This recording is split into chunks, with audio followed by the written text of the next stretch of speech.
Fala pessoal, beleza? Eu sou o Bruno, aqui do Percurso, professor de Geografia, tudo bem? Hoje o tema da nossa aula é um tema extremamente objetivo.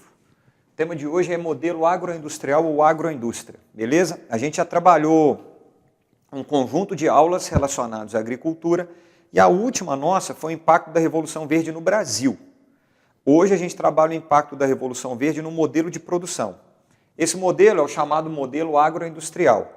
Foi criado após a Segunda Guerra Mundial, então a gente está falando dos anos 50 e 60, após a Revolução Verde, um tema que a gente já trabalhou aqui, caracterizado pela modernização dos processos de produção na agropecuária. O que é o modelo agroindustrial? A gente tem que entender primeiro como que era o modelo espacial de produção antes da agroindústria.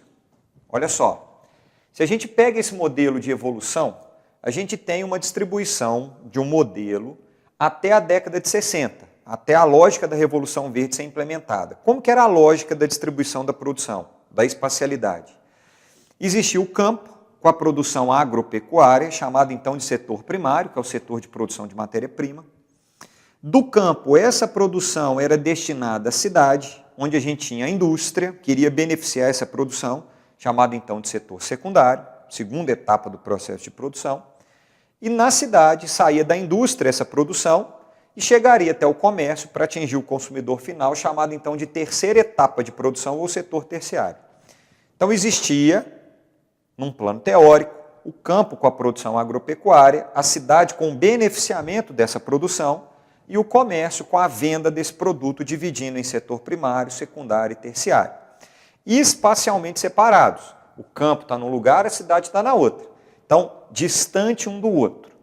Esse modelo de produção fazia com que existisse um custo de produção no setor primário e quando chegasse lá no setor terciário, esse valor final do produto fosse muito alto, porque no meio do caminho existia, por exemplo, o custo com transporte. Esse custo com transporte aumenta o valor final do produto. Além do custo com transporte, tem valores intermediários aqui no processo que faziam com que o valor final do produto para o consumidor fosse muito alto em relação ao valor inicial para o produtor agrícola.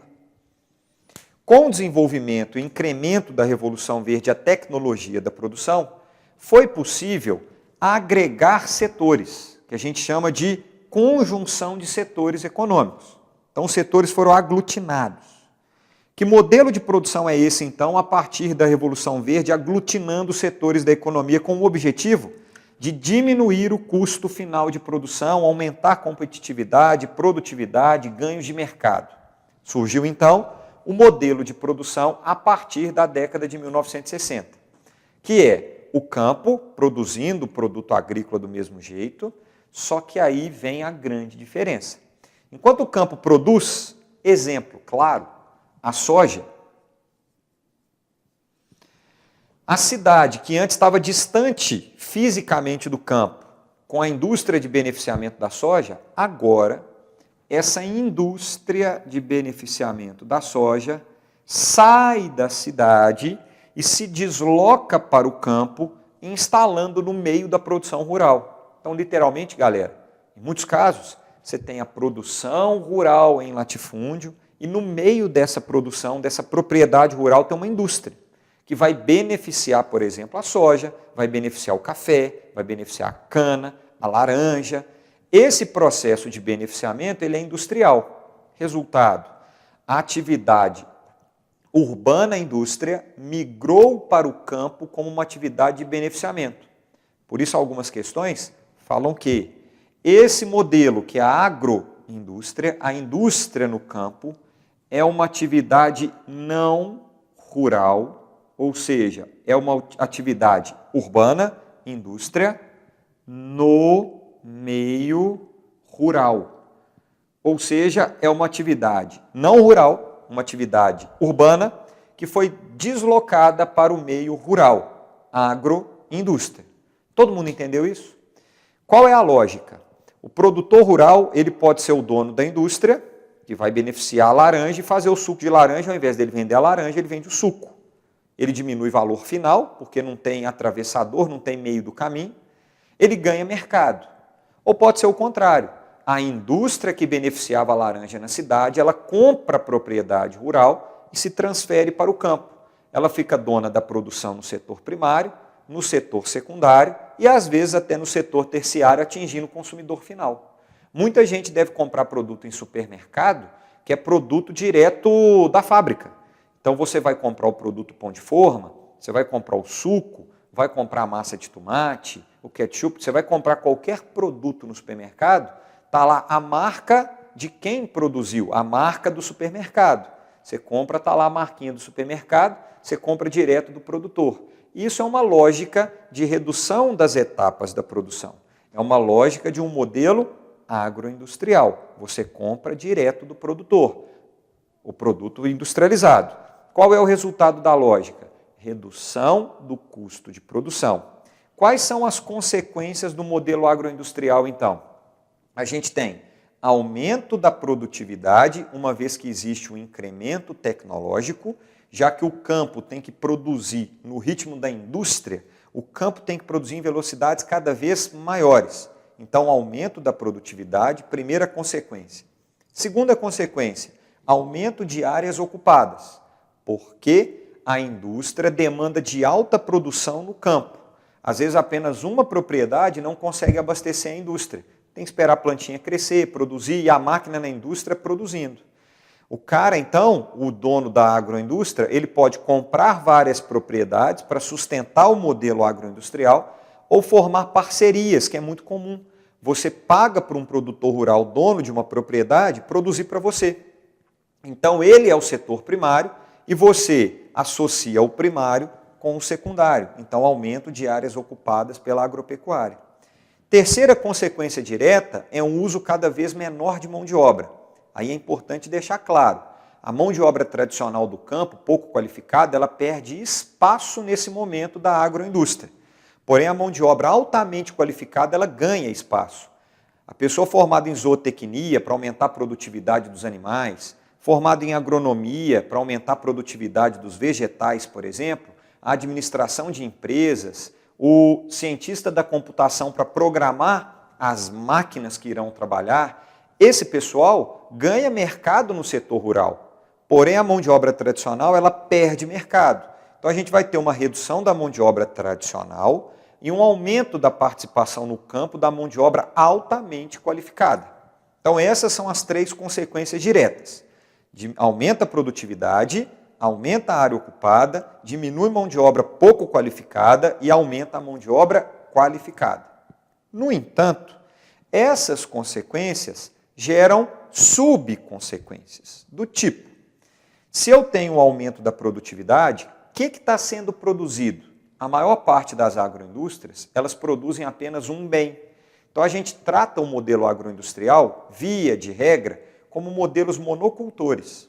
No caso do Brasil, a partir da década de 60, a gente teve o aumento da produção da soja, a produção do café no modelo agroindustrial, a produção da cana-de-açúcar e a produção da laranja. Hoje no Brasil a gente tem essas 4 grandes agroindústrias, sem contar a pecuária, que a gente tem hoje a maior empresa de produção de carne do mundo. Envolvida em vários escândalos, mas isso é uma outra história.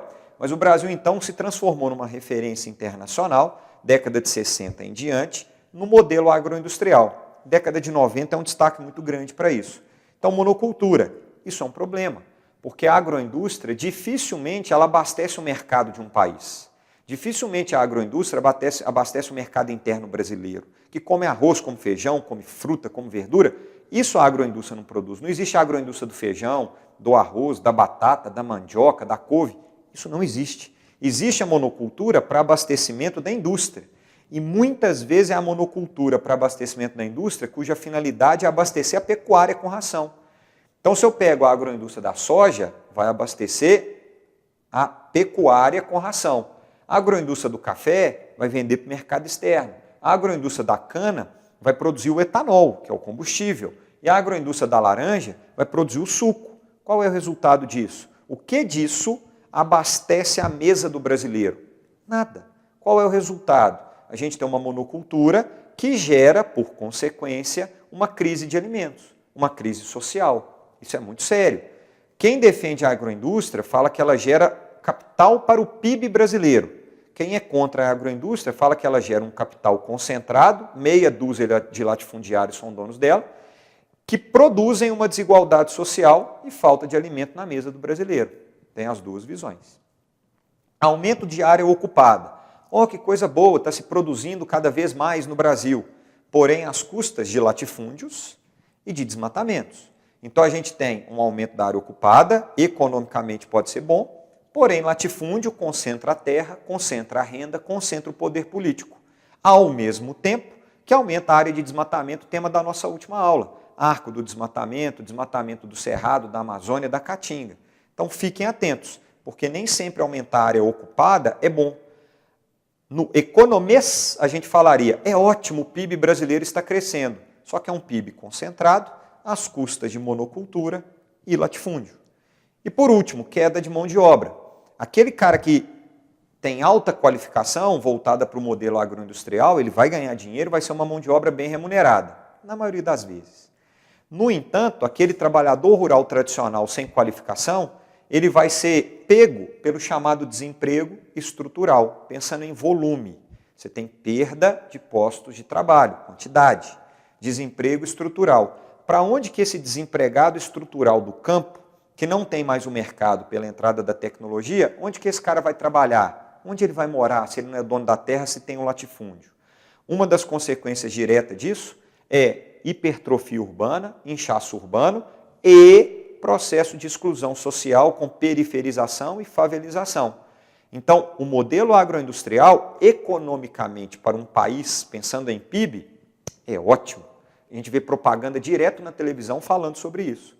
No entanto, se a gente pensa do ponto de vista social, ambiental, alimentação do povo, que entra no caso social, e na distribuição de renda, uma economia mais sustentável, o modelo agroindustrial ele garante pouco para um país. É uma economia extremamente concentrada.